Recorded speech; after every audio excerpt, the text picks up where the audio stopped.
எரேமியா தீர்க்கதரிசியின் புஸ்தகம் 26ஆம் அதிகாரம். யோசியாவின் குமாரனும் யூதாவின் ராஜாவுமாகிய யோயாக்கீமுடைய ராஜ்யபாரத்தின் துவக்கத்திலே கர்த்தரால் உண்டான வார்த்தை. நீ கர்த்தருடைய ஆலயத்தின் பிரகாரத்திலே நின்று கொண்டு கர்த்தருடைய ஆலயத்திலே பணிய வருகிற யூதாவுடைய குடிகள் அனைவரோடும் சொல்லும்படி நான் உனக்கு கற்பித்த எல்லா வார்த்தைகளையும் அவர்களுக்கு சொல்லு. ஒரு வார்த்தையையும் குறைத்து போடாதே என்று கர்த்தர் சொல்லுகிறார். அவர்கள் செய்கைகளுடைய பொல்லாப்பி நிமித்தம் நான் அவர்களுக்கு செய்ய நினைக்கிற தீங்குக்கு நான் மனஸ்தாபப்படத்தக்கதாக ஒருவேளை அவர்கள் கேட்டு அவரவர் தம் தம் பொல்லாத வழியை விட்டு திரும்புவார்கள். நீ அவர்களை நோக்கி, நான் உங்களிடத்துக்கு ஏற்கனவே அனுப்பி கொண்டிருந்தும் நீங்கள் கேளாமற் போன என் ஊழியக்காரராகிய தீர்க்கதரிசிகளின் வார்த்தைகளை நீங்கள் கேட்கும்படிக்கும் நான் உங்கள் முன் வைத்த என் நியாய பிரமாணத்தின்படி நீங்கள் நடக்கும்படிக்கும் நீங்கள் என் சொல்லை கேளாமற் போனால் நான் இந்த ஆலயத்தை சீலோவாவை போலாக்கி இந்த நகரத்தை பூமியில் உள்ள எல்லா ஜாதிகளுக்கு முன்பாகவும் சாபமாக்கி போடுவேன் என்று கர்த்தர் உரைக்கிறார் என்று சொல் என்றார். எரேமியா இந்த வார்த்தைகளை எல்லாம் கர்த்தருடைய ஆலயத்திலே சொல்லும் போது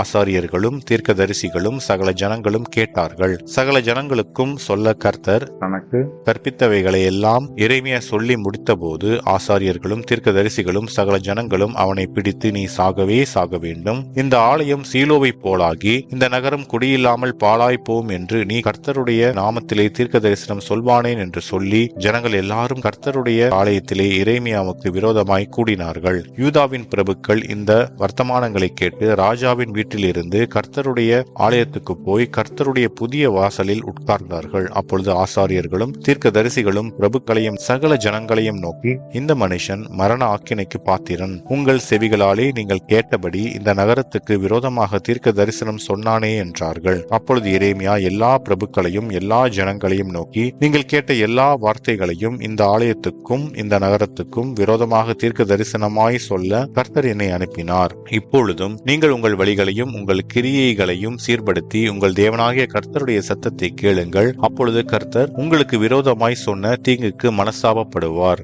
நானோவெனில் இதோ உங்கள் கையில் இருக்கிறேன். உங்கள் பார்வைக்கு நன்மையும் நியாயமுமாய் இருக்கிறதை எனக்கு செய்யுங்கள். ஆகிலும் நீங்கள் என்னை கொன்று போட்டால் நீங்கள் குற்றமில்லாத இரத்த பலியை உங்கள் மேலும் உங்கள் நகரத்தின் மேலும் இதன் குடிகளின் மேலும் சுமத்திக் கொள்வீர்கள் என்று நிச்சயமாய் அறியுங்கள். இந்த வார்த்தைகளை எல்லாம் உங்கள் செவிகளிலே சொல்ல கர்த்தர் மெய்யாகவே என்னை உங்களிடத்திற்கு அனுப்பினார் என்று சொன்னான். அப்பொழுது பிரபுக்களும் சகல ஜனங்களும் ஆசாரியர்களும் தீர்க்கதரிசிகளையும் நோக்கி, இந்த மனுஷன் மரண ஆக்கினைக்கு பாத்திரன் அல்ல, நம்முடைய தேவனாகிய கர்த்தரின் நாமத்திலே நம்முடனே பேசினான் என்றார்கள். தேசத்திலே மூப்பானவர்களில் சிலர் எழும்பி சபையாகிய ஜனங்களை நோக்கி, யூதாவின் ராஜாவாகிய எசேக்கியாவின் நாட்களில் மொரேசா ஊரானாகிய மீகா தீர்க்க தரிசனம் சொல்லி யூதாவின் சகல ஜனங்களையும் பார்த்து, சீயோன் வயல்வெளியாக உளப்பட்டு எருசலேம் மண்மேடுகளாய் போம், இந்த ஆலயத்தின் பர்வதம் காட்டில் உள்ள மேடுகளாய் போம் என்று சேனைகளின் கர்த்தர் உரைத்தார் என்று சொன்னான். அவனை யூதாவின் ராஜாவாகிய எசேக்கியாவும் மற்ற யூதர்களும் சேர்ந்து கொன்று போட்டார்களா?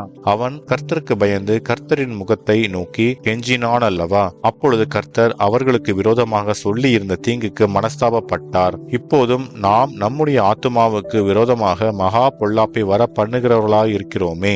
கீரியாத் யாரீம் ஊரானாகிய செமாயாவின் குமாரன் உரியா என்னும் ஒரு மனுஷனும் கர்த்தருடைய நாமத்திலே தீர்க்க தரிசனம் சொல்லுகிறவனாயிருந்தான். அவன் எரேமியாவின் வார்த்தைகளுக்கு சரியாக இந்த நகரத்துக்கும் இந்த தேசத்துக்கும் விரோதமாக தீர்க்க தரிசனம் சொன்னான். யோயாக்கீம் ராஜாவும் அவனுடைய சகல பராக்கிரமசாலிகளும் பிரபுக்களும் அவன் வார்த்தைகளை கேட்டபோது ராஜா அவனை கொன்று போடும்படி எத்தனித்தான். அதை உரியா கேட்டு பயந்து ஓடிப்போய் எகிப்திலே சேர்ந்தான். அப்பொழுது யோயாக்கீம் ராஜா அக்போரின் குமாரனாகிய எல்நாத்தானையும் அவனோடே கூட வேறே சிலரையும் எகிப்து வரைக்கும் அனுப்பினான். இவர்கள் உரியாவை எகிப்திலிருந்து கொண்டு வந்து அவனை யோயாக்கீம் ராஜாவினிடத்தில் விட்டார்கள். அவன் பட்டயத்தாலே அவனை வெட்டி அவன் உடலை நீச ஜனங்களின் பிரேத குழிகளிடத்திலே எரிந்து விட்டான் என்றார்கள். ஆகிலும் எரேமியாவை கொல்ல ஜனங்களின் கையில் ஒப்புக்கொடாதபடி சாப்பானுடைய குமாரனாகிய அகிகாம் அவனுக்கு சகாயமாய் இருந்தான் என்பதே. ஆமென்.